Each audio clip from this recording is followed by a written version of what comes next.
하나님께서 이스라엘 백성들에게 인구를 조사하라고 그렇게 말씀을 하십니다. 인구수를 세라는 이 말씀이 그냥 단순하게 호구조사를 하기 위함이었을까? 여기서는 그것이 아니었던 것을 우리가 알 수가 있습니다. 사실 민수기는 처음에 시작할 때에 인구조사가 한번 있었어요. 왜 이 성경을 민수기라고 읽겠습니까? 오늘 이 성경에서 나오는 것처럼 지금 그 인구 숫자를 지금 이렇게 세어나가는 장면이 지금 두 번이나 나오고 있는데요. 처음에 1장에서도 인구 숫자를 셌단 말이죠. 그런데 오늘 여기 26장에서도 다시 인구수를 조사하라고 말했을 때 차이점이 있기 때문에 그렇다는 거예요. 어떤 차이점이 있을까요? 1장에서 인구는 처음 출애굽한 이스라엘 사람들이었으니까, 다시 말하면 1세대 출애굽한 사람들, 그들이었고, 지금 여기서 다시 인구를 조사하라고 했을 때 이 인구는 누구냐면 2세대를 지금 이야기할 수가 있어요. 새로운 세대를 지금 하나님께서 계수하라고 그렇게 말씀하고 있습니다.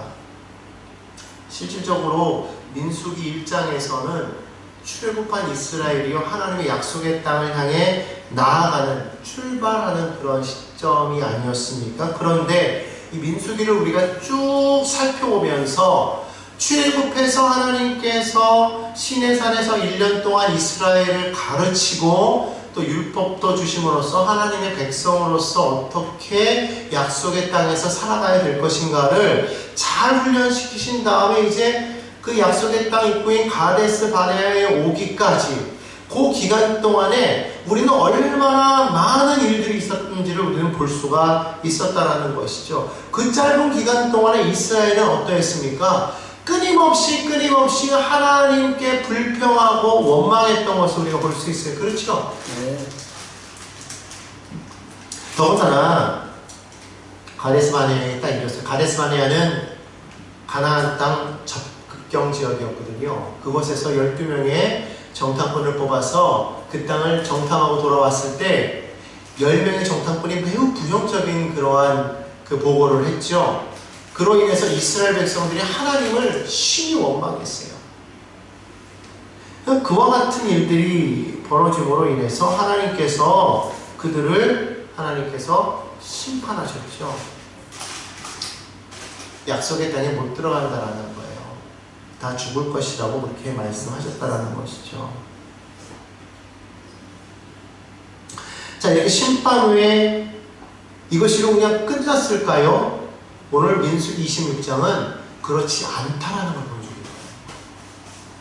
하나님께서 이스라엘을 심판하셨지만은 그러나 하나님의 은혜와 계획은 여전히 이어지고 있더라. 믿으십니까? 우리가 연약하기 때문에 실수하고 실패해요. 그래서 모든 것이 끊어지는 것처럼 느껴지지만 그러나 그것은 인간의 입장에서의 끝이지 하나님의 입장에서의 끝은 아니라는 거예요. 하나님의 뜻은 계속해서 이어지더라는 겁니다. 자, 그래서 오늘 우리는 이 민수기 26장을 통해서 이렇게 인간들이 실패했지만 그러나 하나님께서는 그런 실패 이후에도 어떻게 일하셨는지를 한번 살펴보려고 한다는 것이죠. 자, 첫 번째로 우리가 볼 것은 무엇입니까? 하나님은 심판 속에서도 다시 시작하게 하신다는 거예요. 민수기 26장 1절만 다시 한번 보겠습니다. 자, 뭐라고 되어 있죠? 연병 후에 야훼께서 모세와 제사장 아론의 아들 엘르아살에게 말씀하시기를. 자, 거기 보니까 처음에 어떤 단어가 나와요? 연병 후에 라는 말이 나와요. 연병 후에. 우리가 앞서서 어떤 일을 우리가 보았죠? 연병이 왜 생겼어요? 바알보올 사건 기억하시죠?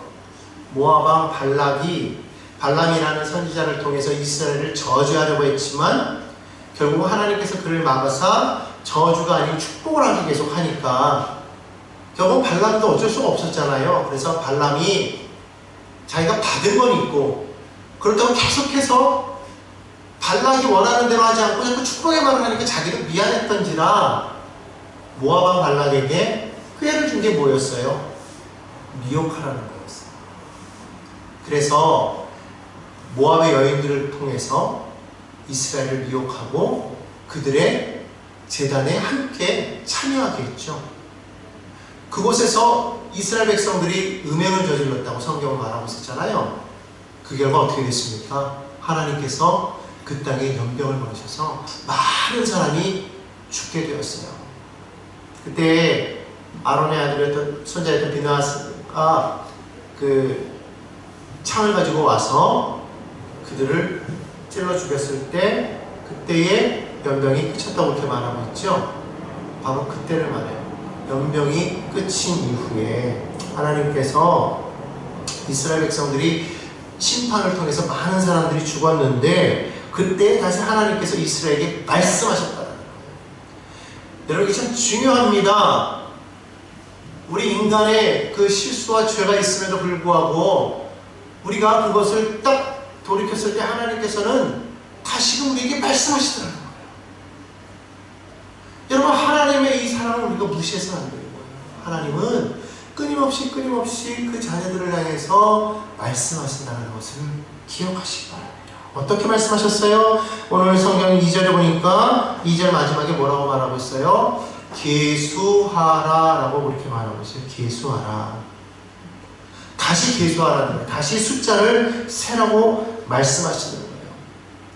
그러니까 이때 하나님께서 숫자를 다시 세라고 하신 것은 앞서서 1장에서 숫자를 센 것처럼 어떤 인구수를 정확하게 알기 위해서가 아니라 여기에는 하나의 어떤 분명한 하나님의 의도가 있었다는 거예요. 그게 무엇입니까? 하나님께서 포기하지 아니하시고 다시 너희를 통해서 내가 새 일을 이루겠다라고 하시는 말씀이라는 거예요. 다시 시작하겠다라는 거예요. 여러분, 이것을 우리가 기억해야 됩니다. 하나님은 포기하지 않으신다. 우리가 죄인이었어도 하나님은 우리를 그냥 내버려 두지 아니하시고 포기하지 아니하시고 결국은 이 땅 가운데 예수님을 보내주셔서 십자가를 통해 그 십자가의 죽으심을 통해 그리고 그의 부활을 통해 우리에게 하나님의 자녀가 되며 영생을 얻는 큰 복을 우리에게 더하여 주셨던 것처럼 하나님은 언제나 우리는 실패하고 연약해서 실패하고 넘어지지만 그럼에도 불구하고 하나님께서는 포기하지 아니하시고 우리가 하나님 앞에 다시 회개하며 돌아오면 하나님은 어떻게 하시는 거예요? 내가 너희를 통해서 다시 시작하겠다고 말씀하시는 거예요. 오늘 여러분, 그렇기 때문에 그 하나님을 여러분 신뢰하시기를 바랍니다. 가데스 바네아에서 10명의 정탐꾼의 말을 듣고 이스라엘 백성들이 하나님을 많이 원망했을 때 하나님께서는 이스라엘 백성들에게 분명하게 말씀하셨어요. 민수기 14장 29절에 보면 너희의 시체가 이 광야에서 엎드려질 것이라고 그렇게 분명히 말씀하셨다는 거예요. 30절에 보면 아무도 약속의 땅에 들어가지 못할 것이라고 말했어요. 오직 누구만? 여호수아와 갈렙만이 들어가겠다고 말씀하셨어요. 실질적으로 여러분, 오늘 우리가 마지막 절에 읽었지만 1세대는 다 사라져버리고 말았습니다. 광야 40년 동안에 1세대는 다 광야에서 죽었어요. 근데 그 1세대 가운데서 누구만 남았다고 성경은 말하고 있습니까? 오직 여호수아와 갈렙만 남았다고 해요. 여호수아와 갈렙 말고는 다른 사람들은 다 죽었는데 그렇다면 이스라엘이 거기서 끝났느냐? 성경은 그렇게 말하고 있지 않아요. 다음 세대가 이루어지고 있었다는 거예요. 결국 우리가 기억해야 될 건 뭐냐면 하나님은 이스라엘이 실패해서 죄로 인해서 실패했지만 그래서 거기서 멸망당했지만 거기서 끝내신 것이 아니라 다음 세대를 다시 세우심으로 인해서 하나님께서는 새롭게 일을 행하시는 분이시다. 그러니까 여러분, 결코 우리가 잊지 말아야 될 게 있어요. 하나님은 심판은 하시지만 포기하지 않으시다. 그리고 하나님께서는 죄진 사람들을 무너뜨려요. 하지만 다시 시작하신다. 믿으십니까? 오늘 이러한 하나님을 우리가 온전히 믿고 나아가야 되는 거예요. 이 구약에서만 그런 게 아닙니다. 신약 성경에서도 보면 많은 사람들이 실패하고 실수의 자리에 서는 것을 우리가 보게 되는데 특별히 그 가운데 예수님을 3년 반 따라다녔던 예수님의 수제자라고 했던 한 인물이 있죠. 누구예요? 예수님의 수제자 베드로. 예수님께서 말씀하실 때 너희들이 오늘 밤 닭이 3번을 울 때 나를 다 버리리라. 너희들이 나를 다 떠나가리라. 베드로가 말합니다. 선생님, 다른 사람들은 다 주를 버릴지라도 저는 주님을 끝까지 따라가겠습니다 라고 얘기했던 베드로. 근데 그 베드로 어떻게 했어요? 예수님을 모른다 부인만 하는 것이 아니라 심지어 어떻게 해요? 저주까지 했다. 우리는 늘 그래요. 나는 정말 예수님을 너무너무 사랑하고요, 나는 평생 주님만 따라갈 거예요. 우리 그렇게 말하지만 고난이 다가오니까요, 베드로처럼 무너지더라는 거예요. 그게 우리라는 거예요. 그럼 하나님 보실 때 저럴 줄 알았어. 저 입만 살아가지고 그죠? 저 입만 살아가지고 뭐 쫓아온다고 어쩌고 뭐 할 때부터 내가 알아봤다. 그렇게 말씀하지 아니하시고 주님은 그를 불쌍히 여기신 거예요. 그리고 십자가에서 지극히 바라보시면서 돌아가신 그 주님은 부활 이후에 누구를 찾아오십니까? 도망갔던 그 제자들을 찾아오십니다. 베드로가 주님인 걸 알고 헤엄을 쳐가지고 주님 앞에 제일 먼저 당도했잖아요. 당도했을 때 베드로는 주님께로 왔지만 할 말이 없는 거야. 너무 민망하잖아요. 자기가 한 잘못이 있으니까. 근데 그때 주님께서 말씀하시잖아요. 내가 나를 사랑하느냐. 아무 말 못해요. 그때 주님 뭐라고 말씀하시는 거예요? 내 양을 먹여라. 결국 주님은 베드로에게 나는 너 같은 자를 알지 못한다, 물러가라, 이렇게 하지도 않으셨어요. 그때 너 나한테 왜 그랬니라고 꾸짖지도 않으셨어요. 오히려 주님은 뭐라고 말씀하셨어요? 내가 나를 사랑하니 그렇다면 내 양을 먹여라.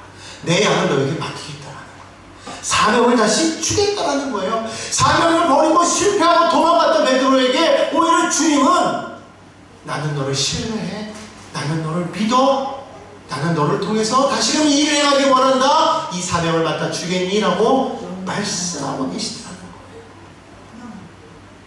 실패했는데 하나님은 다시 세우시더라. 여러분, 여기서 우리가 기억해야 되는 거예요. 하나님은 실패했다고 해서 실패로 끝내지 아니하시고 다시 시작하게 하시는 것이다. 혹시라도 이 가운데 우리도 그런 때 있잖아요. 어쩌면 우리도 말하지 않아도 나 같은 사람이, 내가 정말 주님 앞에 내가 말을 못해서 그렇지 정말 이렇게 부끄럽고 난 정말 너무나도 실패투성이고 실수투성인데 내가 하나님 앞에 내가 뭐라고 말할 수 있을까? 아니요, 하나님은 말씀하시는 거예요. 너 지금 사역에서 무너졌느냐? 관계가 깨졌느냐? 너의 믿음에 후회가 있느냐? 걱정하지 말아라. 너는 끝났다고 생각하지만 나는 아니란다. 나는 너를 통해서 다시 시작하고 싶구나라고 말씀하고 계신다는 거예요. 그 하나님이 우리에게 말씀하시는 겁니다. 다시 숫자를 세워라. 이 말은 무슨 말이에요? 다시 시작해라. 다시 시작해라. 그러므로 여러분, 우리는 항상 문제가 생기면요, 그 문제가 처한 환경이나 상황을 바라보잖아요. 하나님 바라보시라. 환경을 바라보면 멈출 수밖에 없어요. 그죠? 상황을 바라보면 더 나아갈 수가 없어요. 하나님 바라보면 일어날 수가 있다는 거예요. 그러니까 여기서 하나님께서는 너가 지금 무너졌니? 이걸 보는 게 아니라 그래서 너 지금 포기할래? 아니면 다시 일어날래? 이걸 지금 물어보신다. 오늘 여러분 어떻게 하시겠습니까? 혹시라도 이 가운데 실패 자리에 계신 분 계십니까? 삶이 무너졌나요? 믿음이 지금 퇴보했습니까? 그렇다고 느껴지십니까? 어떻게 하시겠어요? 포기하시나요? 아니면 다시 일어서시겠습니까? 여러분 기억하십시오. 하나님이 이제 끝이라고 말하기 전까지는 끝난 게 아닌 거예요. 이것을 우리가 반드시 기억하십시오. 하나님은 반드시 포기한 그 자리에서, 우리가 실패한 그 자리에서 하나님은 다시 시작하시는 분이심을 믿고, 혹시라도 오늘 그런 실패의 자리, 어려움의 자리, 믿음의 퇴보의 자리에 서 있는 분이 계시다면 그걸 바라보지 말고 하나님 바라보고 다시 일어서는 믿음의 백성들이 다 되시기를 주님의 이름으로 축원합니다. 두 번째로 하나님은요 한 사람 한 사람을 기억하신다. 한번 따라가. 하나님은 한 사람 한 사람을 기억하십니다. 여러분 민수기 26장을 보면은요 한번 이렇게 쭉 보세요. 민수기 26장을 쭉 보면은요 5절부터 보면 이스라엘 장자는 루벤이라 루벤 자손은 한옥에게서 난 한옥 족족과 발루에게서 난 발루 종족과 헤스론에서 헤스론 종족과 갈미에게서 난 갈미 종족이기 어휴 계속 이름이 나오죠. 누구 계속 쭉 보십시오. 가족손의 종족들은 이러하니 스본에게서 난 스본 종족 학기에게서 난 학기 종족 순이에게서 난 계속해서 이름을 반복해서 얘기하고 있어요. 그리고 이름만 얘기합니까? 숫자로도 얘기합니다.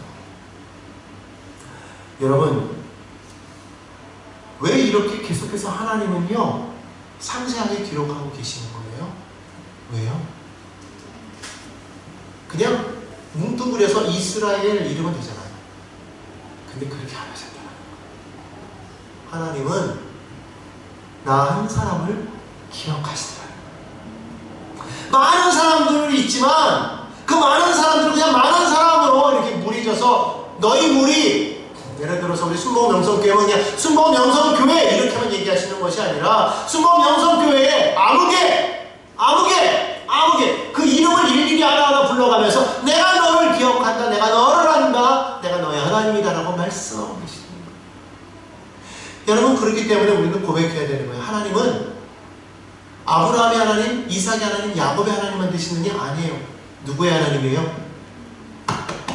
나의 하나님. 한번 고백해보세요. 하나님은 상윤이의 하나님. 네. 우리 역시 우리 영성교회 우리 성도님들은 참 똑똑해. 상윤이 하나님 그럼 다 상윤이 하나님 그럴 줄 알았더니 다 자기 이름들 부르시네요. 하나님은 나의 하나님이시라. 믿으십니까? 오늘 이것을 기억하십시오. 하나님은요 한 사람 한 사람 놓치기를 싫어하신다. 한 사람도 놓치기를 싫어하신다. 가룟 유다가 예수님을 팔아넘겼어요. 가룟 유다가 자살하지만 않았으면요 하나님은 그도 구원하셨을 거예요. 하나님은 가룟 유다를 너무 불쌍히 여기시고 당신의 십자가에 못 박은 많은 사람들 보면서 뭐라고 그랬어요? 주여 저들을 벌하시옵소서? 아니죠. 뭐라고 그랬어요? 저들을 용서하여 주옵소서. 왜요? 저들이 무슨 일을 하는지를 알지 못합니다. 알지 못하고 행한 일이에요. 하나님 저들을 용서해 주세요 그랬어요. 같이 십자가에 못 박여서 처음에는 뭐 양쪽에서 예수님을 막 저주하면서 욕하면서 막 했던 사람들이 나중에 한 사람은요 예수님의 모습을 보고 변해요. 그래서 뭐라고 그럽니까? 주여 당신의 나라에 이르는 나를 기억해 주십시오 했을 때 뭐라고 말합니까? 오늘 내가 나와 함께 나가 있을 것이다. 그가 어떤 자리에 어떤 모습으로 있다 한들 그가 하나님 앞에 회개하고 돌아오면은요 하나님은 그를 포기하지 아니하시고 그 한 사람을 불러가시면서 나는 너의 하나님이야. 나는 너를 위해서 왔어. 내가 너를 사랑해. 내가 너를 구원하마. 말씀하고 계신 걸 믿으시기 바랍니다. 성경은 분명하게 말합니다. 이사야서 43장 1절 말씀 이렇게 되어 있어요. 한번 읽어봅시다. 내가 너를 지명하여 불렀다. 누구를? 너를. 나를. 너는 누구 것이라? 하나님의 것이라. 나는 누구 거예요? 하나님의 것. 믿으십니까? 나는 하나님의 거예요. 여러분 지명하여 불렀다라는 이 말은요 그냥 단순한 표현이 아니에요. 무슨 말입니까? 나를 딱 지명해 불렀대요. 상윤아 너! 이게 무슨 말이에요? 하나님께서 내 이름을 아신다는 거 아니에요? 지명했다라는 것은 많은 사람들이 있는데 지명해요. 아무개, 이아무개, 김아무개, 박아무개 막 지목해요. 그럼 이 말은 무슨 말이에요? 내가 너를 안다.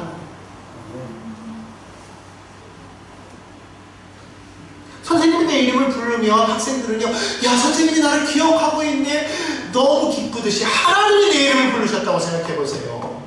그러면서 뭐라고요? 너는 내 거야! 라고 말했을 때 얼마나 기쁩니까?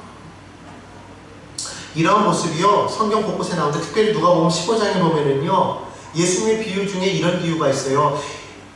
100마리 양 중에서 잃은 양 한 마리를 찾는 목자의 이야기 여러분들 아시죠? 그 목자의 이야기를 한번 보면요, 거기 보면 목자가 어떻게 하고 있냐면 이렇게 얘기해요. 누가복음 15장 4절을 보니까요, 너희 중에 어떤 사람이 양 100마리가 있는데 그 중에 하나를 잃으면 99마리를 들에 두고 그 잃은 것을 찾아다니지 아니하겠느냐. 이게 무슨 말이에요? 그 한 마리도 하나님은 포기할 수가 없다는 거예요. 하루에 양도 그럴진데 우리는 어떻겠어요? 오늘 우리는 하나님의 정말 귀한 자녀인 것을 믿으시기를 바랍니다. 마태복음 10장 30절에는 이렇게 말합니다. 너희에게는 머리털까지 세신 바 되었나니. 무엇을 세셨다고요? 머리털까지 세신 바. 우스갯소리로 그래서 하나님의 수고를 제일 덜어주는 사람, 기뻐하는 사람이 누군가 했더니 대머리래요. 농담이고, 하나님은 우리의 머리털 하나하나도 다 세신다. 얼마나 섬세하신 하나님이십니까? 하나님은 우리를 그냥 대충 하시는 게 아니에요. 건너 하시는 게 아니에요. 우리를 자세히 하신다. 나를 너무 잘하는 거예요. 얼마나 잘하시냐면 나보다 나를 더 아시는 하나님. 나도 나를 잘 모르는데 하나님은 나를 너무나도 잘 아시는, 그냥이 아니라 대충이 아니라 완전하게 아시는 하나님이시다. 이것을 믿으시기를 바랍니다. 그렇다면 오늘 이 민수기 26장에서 하나님께서 이 사람들의 수를 계수하라고 했을 때 이것은 단순한 숫자를 세는 집계가 아니라는 거예요. 무엇일까요? 하나님께서 내가 너희를 기억하고 있다라고 하는 하나님의 기억의 목록인 거예요. 하나님은 우리를 다 기억하고 계시더라고요. 그러니까 하나님 앞에서 우리는요, 이름 없는 군중이 아니에요. 이름 없는 아무개가 아니에요. 뭐 대한민국의 누구, 영성교회 누구, 이게 아니라 아무개 누구가 딱 되는 거예요.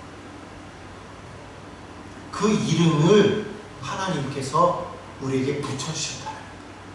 그러니까 우리는 하나님 앞에서 이름 없는 존재가 아니에요. 우리는 하나님 앞에서 이름 있는 존재인 것을 기억하시기를 바랍니다. 사람은요, 그냥 숫자를 휘어요. 숫자로만 보는 거예요. 하나님은 결코 그렇게 보지 아니하시고 우리를 이름으로 부르신다는 것을 기억하시기 바랍니다. 고대 전쟁에서는요, 고대 사회에서는 그래서요, 사실 이름이 그렇게 중요하지가 않았어요. 숫자가 중요했다는 거예요. 군사가 얼마나 많으냐 이걸 봤지 거기에 누가 있느냐는 결코 보지 않았어요. 숫자가 많으면 많을수록 그것이 힘이 됐기 때문에 내가 지금 몇 만의 숫자가 있어, 몇십만이 있어, 몇백만이 있어, 이게 중요했지 그 가운데 뭐 누가 있느냐는 결코 따지지를 않았어요. 이게 고대 사회였어요. 이게 인간 사라는 것이죠. 사실 이 시대에도 고대사 아닙니까? 어떻게 보면 이때는 사람의 이름이 아니라 숫자가 더 중요했다라는 거예요. 그런데 하나님은 단순하게 병력을 그냥 숫자로 계산한 것이 아니라 그들을 통해서 하나님께서 이들은 언약의 공동체이기 때문에 각 사람 한 사람 한 사람에게 있는 그 정체성을 더 중요하게 보셨다는 것을 우리가 기억해야 됩니다. 현대사회와 다른 것이 바로 이러한 점이에요. 오늘도 직장을 가면은요, 다들 그 사람을 평가할 때 그가 누구냐고 보다는 그 사람이 어떤 성과를 내었느냐, 그 수치를 보고 그 사람을 평가하잖아요. 그래서 그 사람의 그 숫자를 보고서 아, 숫자가 이만큼 올랐어. 그러면 그 사람은 잘하는 사람이고 능력 있는 사람이고, 그렇지 못하면 못난 사람으로 딱 정의해버려요. 어떻게 사람을 그걸로만 알 수 있습니까?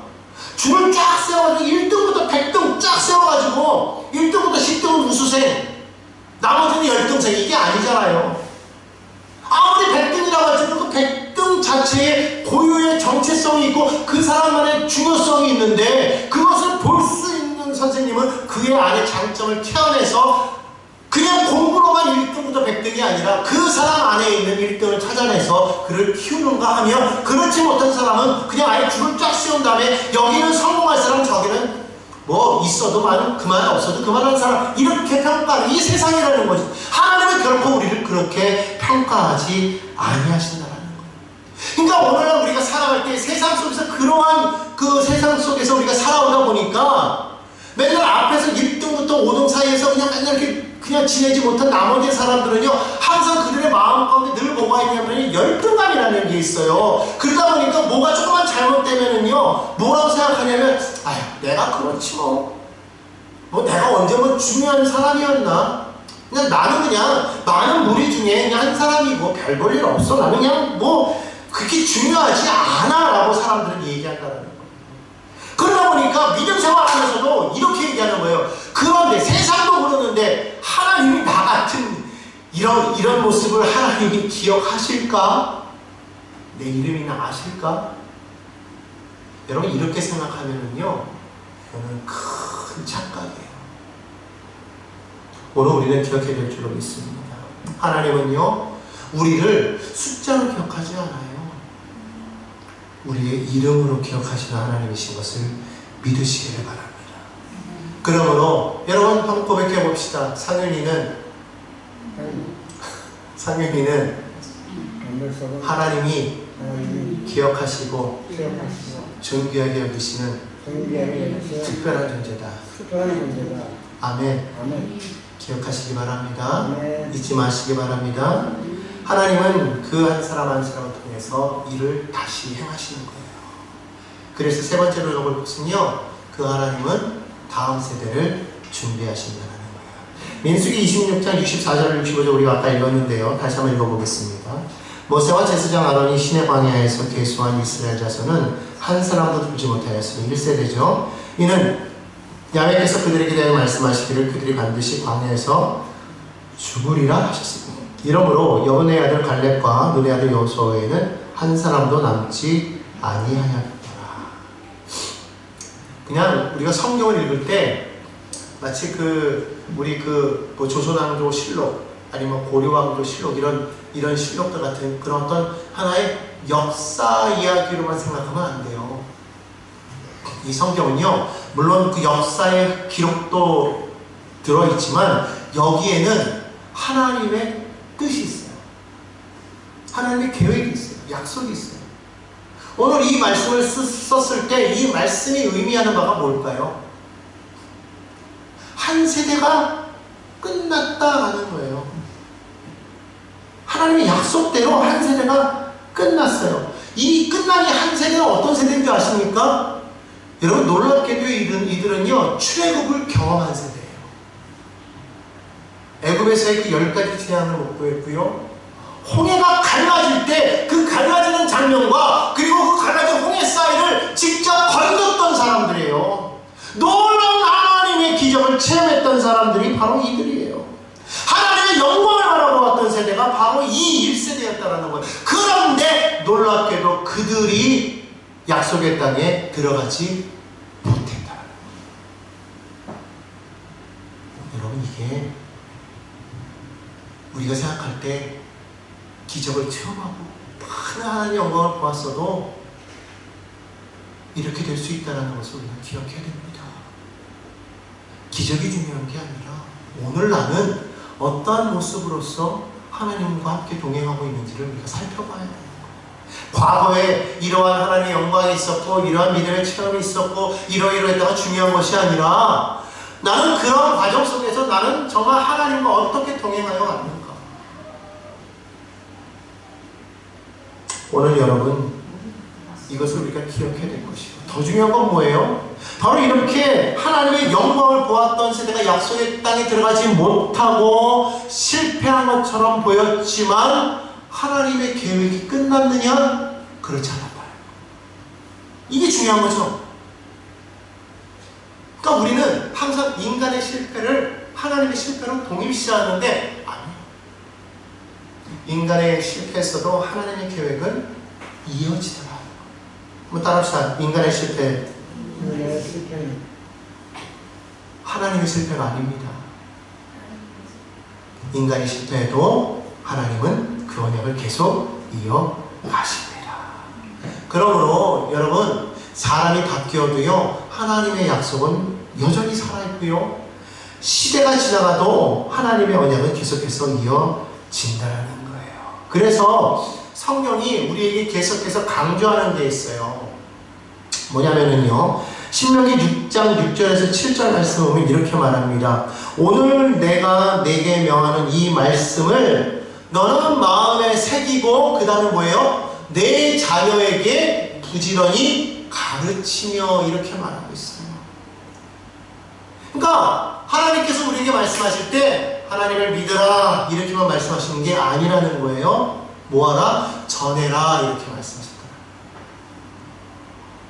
이게 중요한 거죠.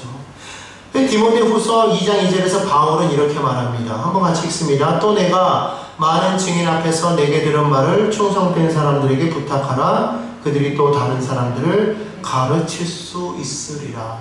여기 보면은요, 네 사람이 나와요. 네 종류의 사람. 누구누구가 나올까? 한번 찾아보세요. 누가 나와요? 누가 있어요? 예, 뭔가 말을 하는 것 같은데 소리는 안 들려요. 그죠? 첫 번째는요, 이것을 쓴 사람이 있어요. 누구예요? 바울이 있어요. 누구에게 썼어요? 디모데. 바울이 지금 디모데에게 지금 얘기하는 거예요. 뭐라고? 내가 지금 많은 사람들 앞에서 내게 들은 바를 뭐해라? 부탁해라 그랬어요. 그러니까 지금 바울이 디모데에게 무언가를 말했다는 것이죠. 하나님의 말씀을 전했다는 거예요. 그것을 디모데에게 바울이 전했으면 디모데는 어떻게 하래요? 그걸 누구에게? 충성된 사람들에게 전하라는 거예요. 그러면 그 충성된 사람들을 또 어떻게 하겠다라는 거예요? 또 다른 사람들에게 가르칠 수 있다, 이렇게 말하는 거예요. 그러니까 하나님의 복음을 너희가 믿어라가 아니라 믿고 어떻게 해라? 그 복음을 전해라, 가르쳐라, 이거예요. 하나님께서 우리에게 말씀하시는 게 그거예요. 오직 성령이 너에게 말씀을 너희는 온 유다와 사마리아와 땅끝까지 내 증인으로 말씀하시면서 너희가 가는 곳마다 아버지와 아들과 성령의 이름으로 많은 사람들에게 세례를 주고, 그리고 어떻게 돼요? 그들을 가르쳐 지키게 하라. 마태복음에 보면 28장에 보면 말씀하고 있습니다. 가르쳐 지키게 하라. 가르쳐라. 전해라. 하나님께서 우리에게 하시는 말씀이에요. 하나님 나라는 어떻게 이어집니까? 바로 이 가르침을 통해서 이어진다는 거예요. 성경을 자세히 보십시오. 하나님의 약속이 한 세대에서 끝났습니까? 아니죠. 하나님께서 아브라함에게 약속했을 때 그 아브라함이 하셨던 그 약속이 결국은 언제 이루어져요? 몇백 년이 흐른 다음에 이루어지지 않습니까? 아브라함에게서 이삭에게로, 이삭에게서 야곱에게로 계속해서 이어져서, 그리고 나중에 출애굽할 때는 하나님이 모세를 통해서 다시금 일으켜서 그 약속을 이어가게끔 하시고, 모세 때 이것이 끝난 것이 아니라 또 누구를 통해서? 여호수아를 통해서 마침내 약속의 땅에 들어가게 됩니다. 얼마나 많은 시대가 흘러갔습니까? 이게 하나님 나라를 세워가는 방식이라는 거예요. 나 하나로 끝나는 것이 아니라 하나님의 약속 나를 통해서 또 다른 사람들에게, 또 다음 세대로 하나님이 이어지기를 원하신다는 거예요. 오늘 디모데후서에서 바울이 디모데에게 말한 것처럼, 바울이 디모데가 충성된 사람을, 또 충성된 사람들, 다른 사람에게 이렇게 복음이 계속해서 전해졌기 때문에 오늘날 그 복음이 여기까지 오게 된 거예요. 여기까지. 이것을 우리가 기억해야 될 줄로 믿습니다. 초대교회가 그렇게 극심한 박해 속에 있었음에도 불구하고 끊어지지 않았던 이유가 바로 여기 있었다는 거예요. 믿음을 전했기 때문에. 오늘 우리를 한번 돌이켜봅시다. 오늘날 세대를 보면요, 믿음을 쉽게 얘기하면 믿음을 소비해요. 믿음을 써요. 근데 전하지 않아요. 심각한 거죠. 무슨 말이냐면 예배는 열심히 드려요. 근데 전하지 않는다는 말씀을 들어요. 근데 어떻게 해요? 그 말씀이 흘러가게 하지 않아요. 말씀이 듣고 이렇게 나와야 되는데 일로 듣고 일로 흘려버려요. 흘러는 가는데 이게 일로 나와야 되잖아요. 그러니까 은혜를 받고 은혜를 자꾸 나눠야 되는데 그러지 못하니까 우리의 신앙이 점점점 식어지는 것이 아닙니다. 약해지는 것이 아닙니다. 은혜는요 자꾸 나눠야 돼요. 받은 은혜를 자꾸 얘기하면요 그 은혜가 내 안에서 자꾸 열정이 돼서 솟아나요. 여러분 전도할 때 우리가 막 전도하다 보면요 그 전도하는 것이 그 사람만 전도하는 게 아닙니다.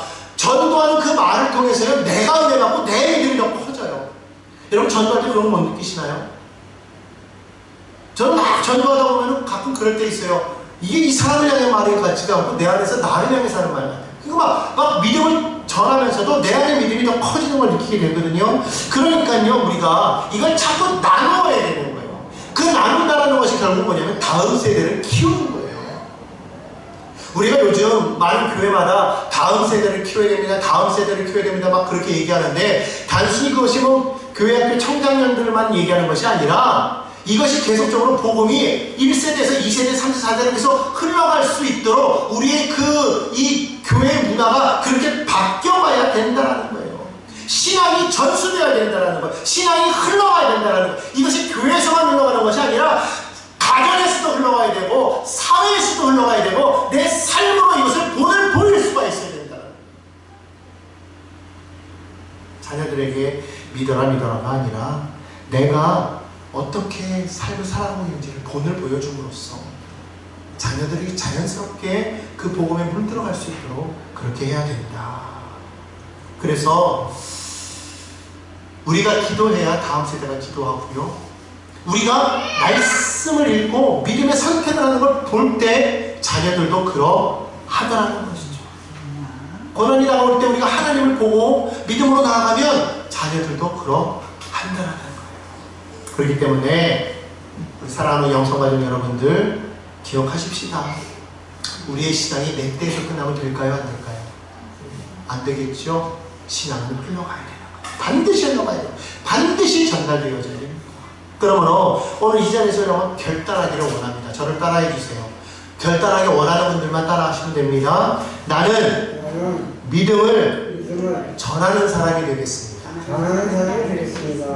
또 결단하실 분만 저를 따라해 주세요. 나는 다음 세대를 세우는 사람이 되겠습니다.